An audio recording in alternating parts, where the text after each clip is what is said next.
I continue to be Steve, and welcome back to the Folded Form. Again, crazy I know. Have you ever found yourself coveting your neighbor's box? I did, and I had to take a run at it this morning. And this is what I got. That box is going to make an awesome floor covering under the rear of the truck as we get to work today, dropping the rear end out and swapping it over to the Ford 9-inch. So what have I gotten accomplished in the last week?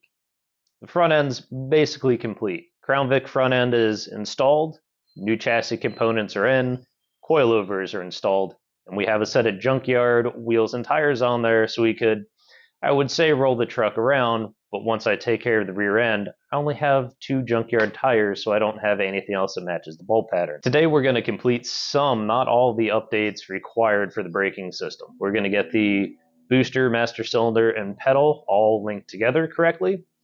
Then we're going to remove the Dana 44 and should be able to get through final installation of the Ford 9-inch.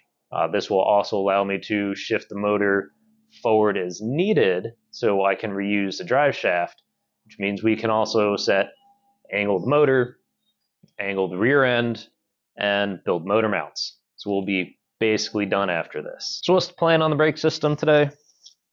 We need to take the new master cylinder set up for 4-wheel disc and made it onto the booster. This is a fairly straightforward process. However, after removing the dust cap, there is a adjustable push rod on the inside which needs to touch off on the inside of the piston. If you pay attention to your kit, mine came with an offset spacer that fits inside of here. Now what you want to make sure as you're putting this together is this push rod, which is adjustable, just touches off on, in my case again, the piston on the inside. If it doesn't touch it, you're going to have a dead spot in your pedal, followed by a lot of force going onto it, which give you a bad day. If it's engaged too hard or pushing against it at all, you'll have drag on your brakes at all times. This is a brake booster I pulled off of the truck.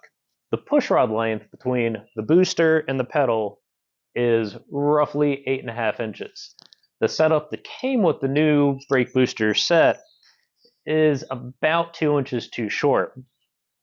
So in the kit for the new booster, there was this piece, which is the correct size, to mate onto here, which means the pedal.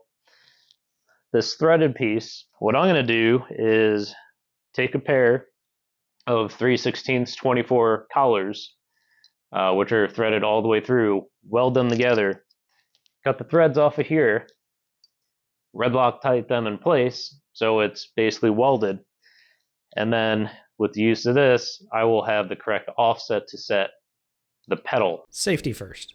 Always protect your eyes, ears, and fingers. These do not grow back. Boy, do I sound delightful on this new sound equipment.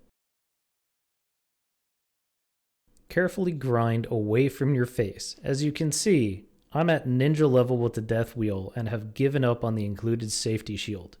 Do not do this.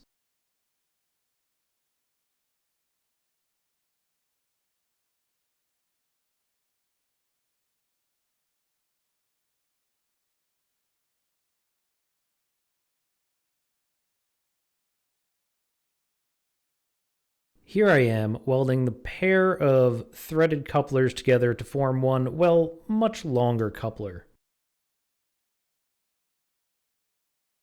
Here, what I'm likely saying is, in order to set the booster to master cylinder offset, I'm adding a dab of grease to the push rod.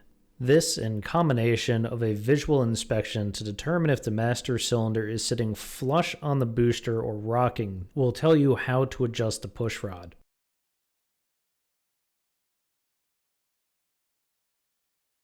Give it a bit of a wiggle, wiggle, wiggle, yeah.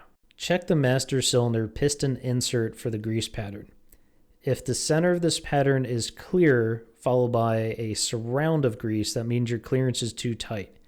If the center looks like soft serve ice cream with that little tip coming off of it, it means your clearance is too loose. You're looking for an even coating. This particular master cylinder has provisions for 4 brake lines, 2 on each side. I will only be using the 2 brake lines on the driver's side.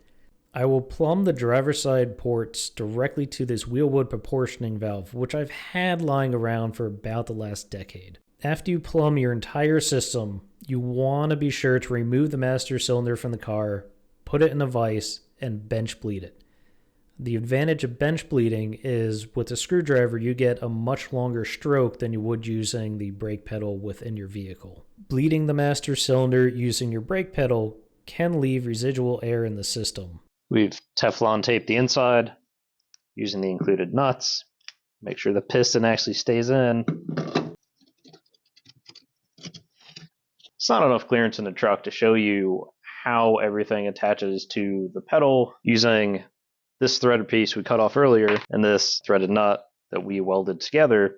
We'll take that, stick it through the firewall, and do final adjustments on the brake pedal. Need to be smart about this. Take the wheel chocks out of the back and put them up front, because we're fully disconnecting the brake system in the rear, which means there are no brakes anymore. We need to take the measurement from the transmission output to the U-joint mount in the rear so we can reuse the existing aluminum drive shaft. The advantage of using the small block Chevy to LS relocation kit is once we shift the motor forward, which I assume about 2 inches to clear the drive shaft, take the motor mount, move it back a couple of inches to the other set of holes, and we keep the motor mount directly above where the chassis wants it to be. We're going to take the rear end apart, put tires on the side of the house so we can put them in the cell pile, drop the spare tire because we're not going to need it anymore. It's not going to fit on the 5x4.5 inch bolt pattern. Pop the parking brake because that's on right now. Disconnect the parking brake and then drop the rear end in one shot. The U-bolts are only a couple years old, so we can either reuse them. I have new ones. It depends if they actually want to behave and come off.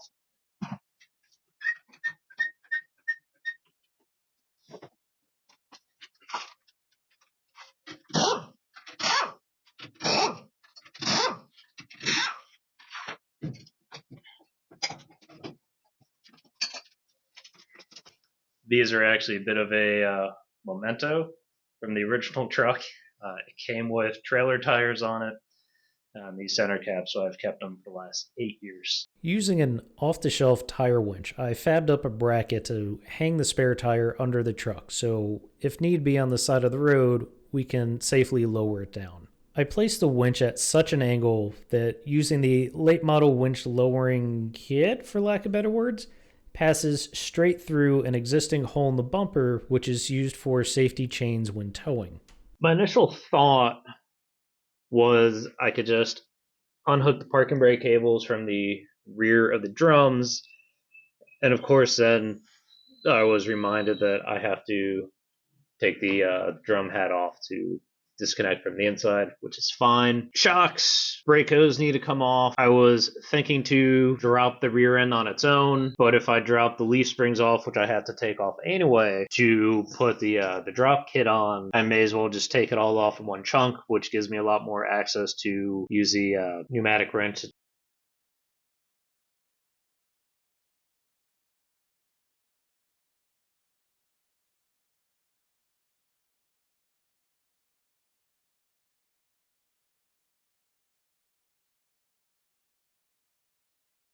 We're going to take a moment and pause here. What happened so quickly, you probably could not see it, is I just dumped the rear end on the ground, nearly taking my leg off. In order to drop the rear end from the truck, I had removed the forward shackle bolts, left the rears in place, and removed the jack. At this point, I took a crowbar and just touched the forward shackles, and the entire rear end dropped in half a second.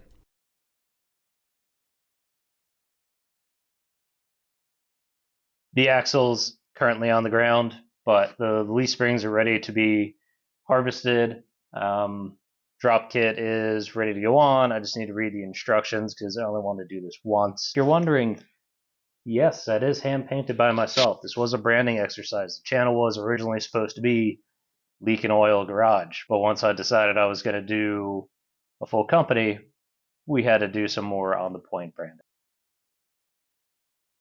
back in my happy place under the truck. DJM kit is ready to install shackles on the rear of the leaf springs I put on already. Those are fairly straightforward. These I have to grind off the 4 rivets that are on there, use a pneumatic hammer to pop them off. These install like so. It is very nice to see slots used as well as standard through holes with slots that help to deal with all the manufacturing slop and whatnot that would be in the system.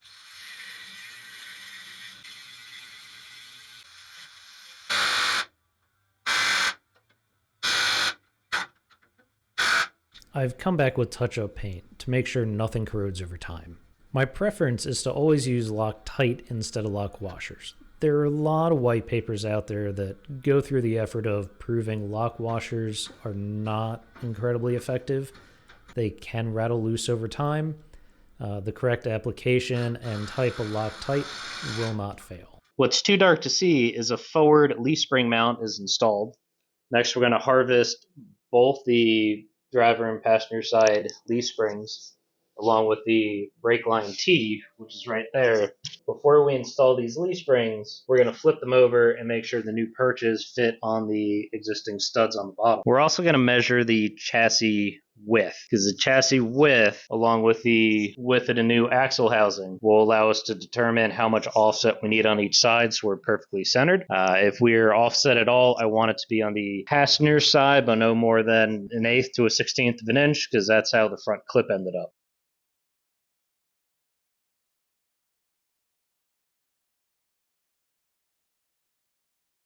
What you see the caveman over there discovering is not fire. It's the leaf spring perch pins in the existing leaf springs are a .54 diameter, where the pinhole in the new leaf spring perches are 11/16. Thinking, processing. Mild frustration hits right about here.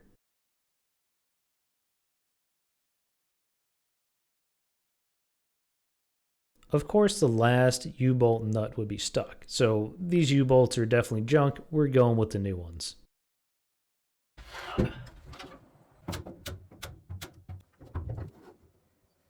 Here, you can watch the caveman go through the process of attempting to harvest the lower shock mounts, and in the process, bending them when smacking them with his favorite tool, the hammer. It's the end of day 1 on the rear end. Unfortunately, I was not able to get the 9-inch in.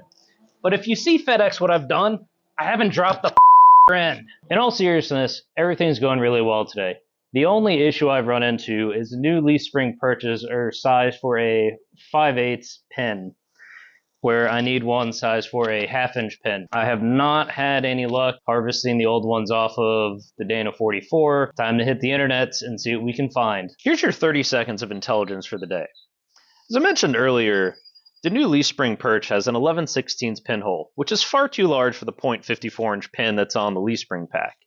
If I take a 3/8 NPT pipe nipple, it fits snugly in the hole. ID of this is far too small. If you have a 9/16 inch drill bit, you can just hog it out. Here I am, mocking up the rear end, checking the offset side to side. And as I said last time, measure, measure, measure, measure, measure again. The C-notch kit had not yet shown up, so I installed everything anyway. The notch kit showed up at the end of the week. We'll determine if we actually need to install this in the future. Caffeine up, this one's going to be quick. These are going to be our new motor mount bolts. This is going to become a tool to widen up the opening for shock mount for the rear axle that I smashed while putting it together. We're going to mock up the lowering DJM shocks, tack weld everything in place, pull the rear end back out for about the 4th time, full weld everything, paint it. That'll be the end of today. So I'm going to call this the end of section 2. Got a lot accomplished. Most of the truck's back together. There is one downside to taking the entire front clip off at one time. We tweaked it a little bit as we were taking it off and putting it on. So passenger side, everything lines up, bolts in. Driver's side, core support bolt is off by about 1 inch. So now I need to loosen and take most of this off so I can tweak the core support towards the rear on the bottom, tilt it outwards on the top, which should bring everything into alignment. Because with what we did, the cab's in the same location, so everything up front should line up. Motors, of course, back end, all the electrical is done. The only real hiccup I've hit is the steering column has disintegrated. It is 60 years old. I had it out previously to try to replace bearings and clips and whatnot, but everything that came in from name a reputable manufacturer fit the manual. It didn't fit the automatic, which this was. So new steering columns on order. That'll be in at the end of this week. It's actually a GM unit, which will fit in this. So I'll walk you through that. Tires. These are not the final ones. We are going to get different wheels and tires. I have something in mind. These are the same diameter as the ones that I pulled off. So I can see roughly what clearances are. Next video, I'll run through doing cardboard mock-ups of how to kind of select wheel and tire size, offset, and all that. Brakes, they're on all the corners. There was a slight issue on the passenger rear where, as I referenced earlier, FedEx did drop the box. I actually found one of the flanges was bent. Luckily, it wasn't bent enough that I was able to knock it back with a hammer, hit it with a drill, and just clean the hole out. Everything bolted together really well. It's sealed. I'm not going to be concerned about it. I have not started bending brake lines yet, and I'm quite happy about that because after continuing to read the instructions, which I always encourage to read instructions, they're full floating calipers.